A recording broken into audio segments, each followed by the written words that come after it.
Daily chapters අද අපේ පරිච්ඡේදයෙන් මම ලෑස්ති වෙන්නේ මේ රස්නේ දවසක අපේ ඇස් දෙකට විතරක් නෙවෙයි හිතටත් මහා පුදුමාකාර සිසිලසක් දෙන අපූර්ව පළතුරක් පාට කරන්න. ඒ තමයි කොමුඩු. අපි හැමෝම කන්න ආස කරන දැක්කත් පිපාසය නිවෙන මේ කොමුඩු ගෙඩිය ඇතුලේ අපි හිතනවට වඩා කොයිතරම් නම් ලස්සන කතාවක් හැංගිලා තියෙනවද?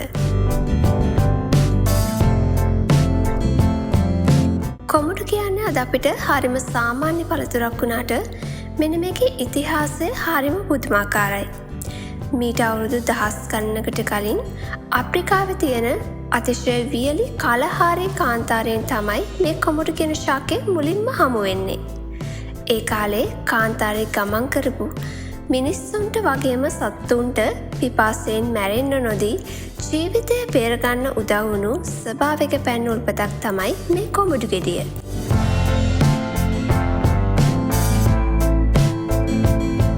ඔයාලා දන්නවද ඊජිප්තුවේ පිරමීඩ ඇතුලේ ඒ කියන්නේ අතීත රජවරුන්ගේ සොහොන් කැප් ඇතුලේ තිබිලා කොමුඩු ඇට සහ කොමුඩු වල චිත්‍ර හමු වෙලා තියෙනවා කියලා. විශේෂයෙන්ම ටුටන් කාමන් රජතුමාගේ සොහොන් ගැබෙත් මේව තිබුණා. ඒ කාලේ මිනිස්සු විශ්වාස කළා රජවරු මිය ගියාට පස්සේ යන මරණින් මතු ජීවිතයේ දිගු ගමනට පිපාසය නිවා ගන්න තියෙන හොඳම දිව්‍යමය ආහාරය කොමුඩු කියලා. ඒ තරමටම මේ පළතුරට රාජකීය වටිනාකමක් තිබුණා.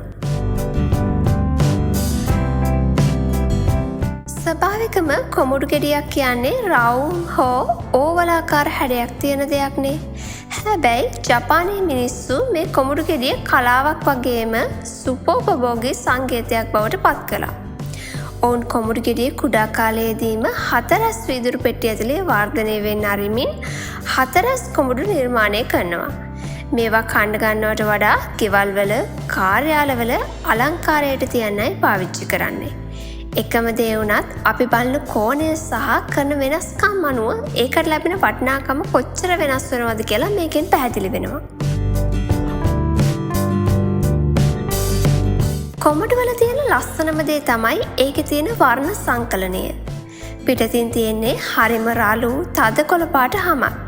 හැබැයි ඒ හැම ඇතුලෙන් මතුවෙන්නේ හරිම මෘදු ලේ රතු පාට ලස්සන මදයක්. ජීවිතෙත් අන්න ඒ වගේ නේද? සමහර දේවල් පිටතින් බලද්දි හරිම රළුයි. හැබැයි ඇතුළතින් බලද්දි හරිම සුන්දරයි, මිහිරි.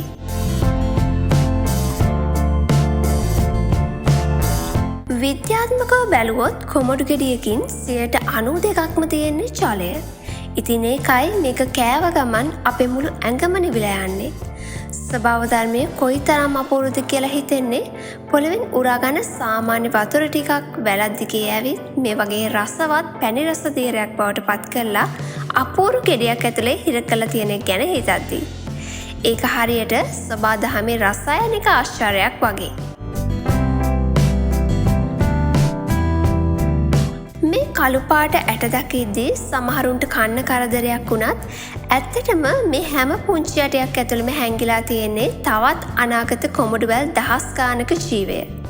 රතු පාට පසුබිමකට මේ කළු පාට ඇට එකතු වුණාම තමයි කොමුඩු ගෙඩියට ඒ නියම සජීවී පෙනුම ලැබෙන්නේ. කලාව කියන්නේත් ඒ වගේ.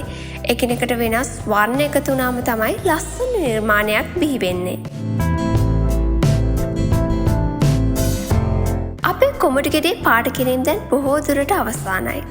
පිටත කොළ පාට ලෙල්ල, ඇතුළ තද රතු පාට මදය සහ ඒ අතරින් පෙනෙන කළු පාට ඇට. මේ හැම දෙයක්ම එකතු වෙලා දැන් හරිම රසවත් පෙනුමක් චිත්‍රයට ලැබිලා තියෙනවා.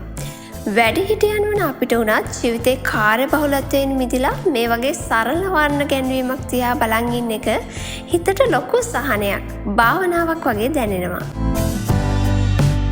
ඉතින් ඩේලි චැප්ටර්ස් අද පරිච්ඡේදයෙන් අරන් ආපු මේ කොමුඩු ගෙඩියේ ලස්සන කතාව ඔයාලට අලුත් හැඟීමක් දෙන්න ඇති කියලා මම විශ්වාස කරනවා. මේ වීඩියෝ එක බලද්දී ඔයාලටත් කොමුඩු කෑල්ලක රස මතක් වුණා නම් ඒ හැඟීම පල්ලෙහායින් කමෙන්ට් එකකින් ලියලා යන්න. මේ වගේ සංසුන් නිර්මාණයකට ආස කරන තවත් කෙනෙක් ඉන්නවා නම් ඕන එකත් මේ වීඩියෝ එක ෂෙයා කරගන්න අමතක කරන්න එපා. ඔයාලගේ එක ලයික් එකක් වුණත් මට ලොකු ශක්තියක්. තවත් ලස්සන දවසක අලුත් පරිච්ඡේදයකින් හමු වෙමු. හැමෝටම සුබ දවසක්.